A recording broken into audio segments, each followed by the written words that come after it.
Hi, sellers. It is Kathy, and I love to be selling. Come on in because have I got a super tip for you.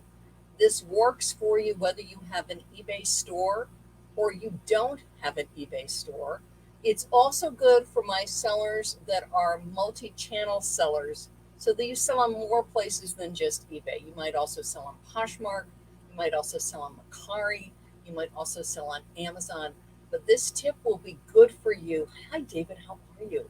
Regardless of where you're selling online. And what I wanted to take a look at was eBay successful sellers do this.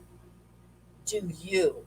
Because that's the big question. And what I looked at was I surveyed a lot of my successful eBay seller friends to find common traits. You know, a lot of times when you're listening to people, hi Sharon, for information, and they're giving great information. They're giving you information how to source. They're giving you information, perhaps on running an eBay store. They're giving you information on, hot sellers, hot categories.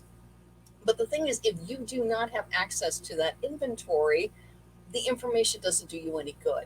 And a lot of sellers, when they're sharing information, it's great information, but you may not be in their situation. You may not have access to the stores that they're talking about or the kind of inventory they're talking about.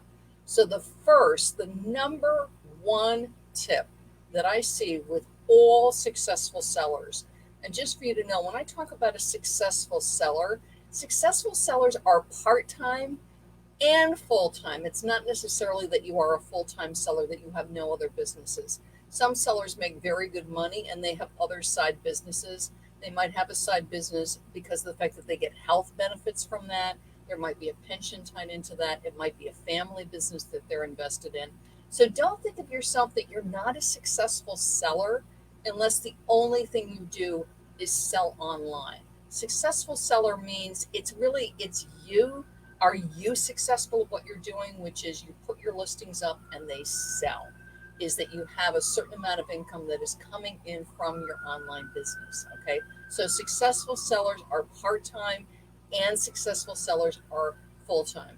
But the first big tip as far as successful selling, and this goes to inventory, sourcing inventory, having good inventory sources and listing inventory, that I don't hear a lot of people talk about, which is source what is available to you. Again, I'm watching a lot of these YouTubes and I'll see people's comments, and it's not everybody has access to what they're talking about. You might not have really good thrift stores where you are. Where you are, there might be really good outlet malls. For somebody else, if they're listening to a YouTuber that has a lot of great outlet mall tips, you don't have access to outlet malls. You have great thrift shops or you have great bins. Or, for instance, I'm here in New York City, if you don't know, here in New York City, I have access to great retail stores and very large retail stores and retail stores that have really good clearance sections. And that's a great way to source. So there's no number one way to source for eBay. If you ever hear somebody saying, you must do this, you must shop here, you must buy this kind of inventory, it's just not true. There's literally one thing eBay has that a lot of other sites don't have is an extraordinary breadth of inventory. Truly, you name it and it sells on eBay. Electronics, new and used, clothing of all kinds, from very high end luxury to much more affordable brands, new and used. Sneakers, which are very hot on eBay right now. Again, new and used. Shoes, jewelry, what's called business and industrial, large appliances. Don't forget there's eBay Motors. There's home decor, which is a massive category. Things like towels and sheets. Just look around your home, all the small appliances. So you name the category, it's on eBay. Then you walk outside, home and garden. Did you know that plants sell on eBay? They do. Everything when you look around outside, the wind chimes, the furniture, the pillows, the little knicky-knacks, everything for the grill, right? Because we're in summer right now, and I'll date this. This is June of 2021. Everything related to grilling that you could possibly think of. Also for food outdoors, to have your food outdoors, the platters, the covers, the utensils. Think of pool, pool goods. So when you're thinking of sourcing, I think oftentimes is we're used to thinking of things that we know about or that we might use ourselves. And most of us wear clothing. So a lot of sellers start with clothing. But as soon as you can, and this is a successful tip for sellers, is you start with what you know. And I really encourage you to do that. And I hear that over and over again from my successful sellers is typically they will start selling what they know. And oftentimes they will start selling their own collection. So you're a comic book seller. You start selling comic books.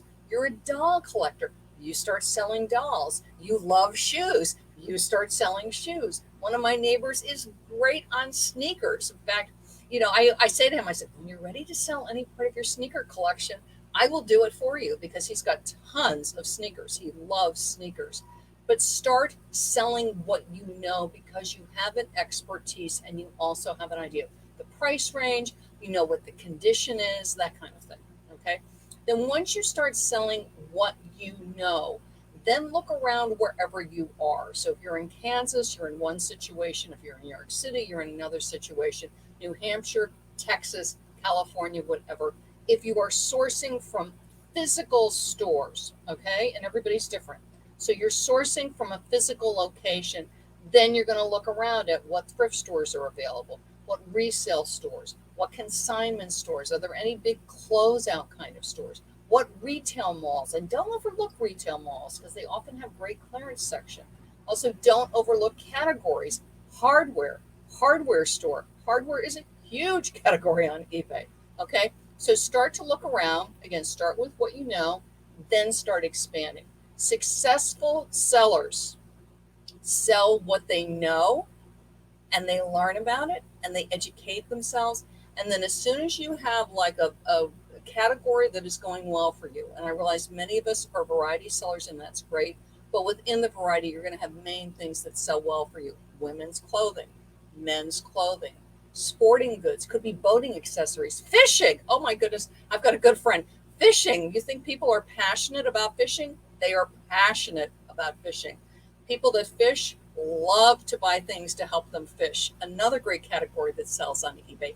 Camping is another good one too. So people are passionate about so many different things. Hiking, boating, fishing. So always be thinking. You might be thinking, oh, I fish a little bit. You probably know more about fishing than you know. And again, start to source, start to look, start to see what sells, and then look around where you are to see what you can source. Once you get good at that, and again, this is about being a successful seller, full time or part time. And number one thing of being a successful seller is access to good inventory. But do be careful when you're listening to people because what they're sharing, it may not be what you have access to. You have access to something very, very different. And don't belittle yours. Like if somebody's talking about high end purses, which is great, but if you don't have access to high end purses, what you have access to is great camping equipment or great fishing gear. Get going, right? Research it. Look at it on eBay. We all have access to Terrill now. Check the solds. And when you're doing that, look at too, because a single item may only sell for, $8 or $9 with free shipping, which is pretty tight margins, which means you're not making a lot of money. But if you put two or three of them together, a lot of times then the shipping's only going up a little bit. You increase your profit margin. So perhaps if I put two or three of that together, like with jewelry or with fishing items or with camping items, I increase my profit margin because successful sellers need to be making money. At the same time, I'm only increasing my shipping by a little bit. Okay, so keep an eye on that because oftentimes putting things together, you increase your profit, you increase your margin. Margin is how much money you make after you've paid all the eBay fees, you've paid for the item, you've paid for your shipping supplies, and you do want to keep an eye on that. So, what do successful sellers do? They start with what they know. Then they expand. It's always good to be testing. And just to let you know, not everything you test is going to be successful, and that's okay. Okay. So you always have like a little stash. This is my testing money to be testing different niches because you can research it, you can check the solds. It looks like a great item. You go and source it, you put it up on eBay. For whatever reason, that category's gone flat. And there's really no rhyme or reason to it sometimes. Okay. It can be because things are seasonal. So you do want to keep an eye on that on Terrill. But sometimes things just, people don't want them anymore. You're like, well, so much for that great idea. And then you move on to something else. And that's the third great successful trait of a wonderful seller. One is sell what you know. Two, be expanding and looking at new inventory and look at what you can source. Also, your budget. If you've got $50 to spend on inventory, you spend your $50. You got 100, you got 150. Okay, I don't want you spending money you don't have. So always we have our inventory stash. I'm putting money aside to spend on inventory. I spend that amount of money. And then the thing is, so sell what I know, be expanding, okay? But then always look at, is there a way to put things together that I have, third trait, which is I'm expanding my margin, I'm making more money on what I'm selling. Can I put a couple of things together? Can I put two things together, but things that are lightweight, okay, that will make me more money, that I can charge a little bit more money on this? The weight on it isn't getting too much higher, and it's going to help me sell. It's going to help me stand out, because when people are going through eBay, they see the pen, the pen, the pen, the pen, the pen, and then they come across my listing, which perhaps is two pens and a pencil, or two pens and an eraser, or two pens, and I'm trying to think what else, and maybe a nice pad of paper, or a nice notepad, or a nice kitchen magnet. So always, is there a way I can add a little something to this listing, increase my profit margin, which is how much money I'm making, and get it sold? And the last thing I wanted to close on, which is always, always, always, I'm sourcing great inventory, I'm researching new inventory, I'm keeping an eye on my profit margin, is keep an eye on whatever your week looks like. And we all have different things going on in our lives. Some people, it's elder care, which is how I started selling on eBay. Other people, homeschooling kids. It's summertime, the kids are home, or the grandkids are coming over. It can be that you're working, you have another job. eBay is part-time for you. It could be that you have a part-time job. eBay is a little bit more than part-time for you. I mean, there's always different things going on. You might have a medical challenge going on.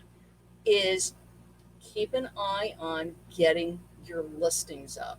So when you look at your week, or you look at your day, or you look at your month, however you schedule your time, number one priority always is for your eBay business. When am I going to get my listings up? And look at your week. If you've got a doctor's appointment, or the kids are coming over, or I went to a family barbecue last week, going to a family barbecue, that's not the day I'm going to get my listings up, right? Because we had travel time, it was 2 hours travel, family barbecue, traveling home. Is okay. So forget it. That was on a Thursday. When am I getting them up on Tuesday? When am I getting the listings up on Tuesday? Am I batching my listings? Am I doing a certain amount of time taking pictures, then a certain amount of time taking measurements, and then a certain amount of time doing research? What works for me? Some people like to batch their tasks. Other people don't like to batch their tasks. There's no right or wrong. What works for you, but do it. So I was supposed to get the list. I took the pictures on Monday. I did the research and the measurements Tuesday. And then Tuesday night, I have time. I was going to get some listings up on Tuesday. And something happened Tuesday night. The microwave broke, and all of a sudden I had to cook dinner from scratch, something like that. Good. Then when am I going to get them up on Wednesday or Friday? Immediately, when your listing flow gets interrupted because of life, is immediately go to your schedule. When am I going to get it done? Okay, I couldn't get it done today. When am I going to get it done? And reschedule it immediately. Don't be, oh, I'll get around to it. No, no, no, no, no. Reschedule immediately. Because otherwise what happens, the listings don't get done. You can have the greatest inventory. You can have wonderful margins that you're anticipating.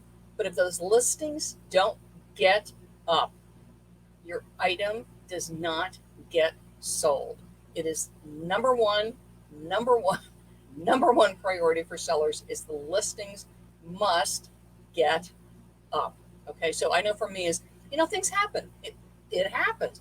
Immediately reschedule. And it's okay if you have to reschedule 2 and 3 times. Sometimes I do. I just have that kind of life. So great. So it didn't get done Tuesday, bam, I put it back on the schedule Wednesday. Okay. After it's like 2 or 3 times, then I got to take a look at, okay, this really, like, I need to not let these other things get in the way. And I need to chunk out at least half an hour out of this day, an hour out of this day, an hour and a half, whatever it takes to do to get the listings up. Okay. So that are the traits of successful sellers on eBay, also other sites. And do you do it? And if you don't, think through how you can motivate yourself to do it. Now, I've got some free tips to help you with your eBay listings, that they're optimized so that you've got great inventory, you're getting your listings up, and then you want them to get found by eBay search and shoppers. So if you hop over to my website, ilovetobeselling.com, you are going to see eBay listings that sell. This is a free guide. It is over 10 pages. It is lots and lots of great tips to get your eBay listings sold. And the tips work whether you have a store or not. So be sure to grab that. Okay. So you're going to be a successful seller, whether you are full-time or part-time, sourcing what you can, expanding your inventory, keep an eye on your margins, and do not let yourself not list on a regular basis. Not listing is probably the number one way to really see a drop off in sales. Even if it gets slow, don't let yourself like get disturbed by that. It's like, okay, it's summer, things can slow down. For some people, the fall is the slow time. Believe it or not, for some people, December is the slow time. Every inventory, every category of inventory has a slow season. So just breathe, but keep listing. Don't get yourself off the hook on that one. Keep listing and hop over to my website, ilovetobeselling.com, and grab eBay listings that sell. Bye-bye, everybody.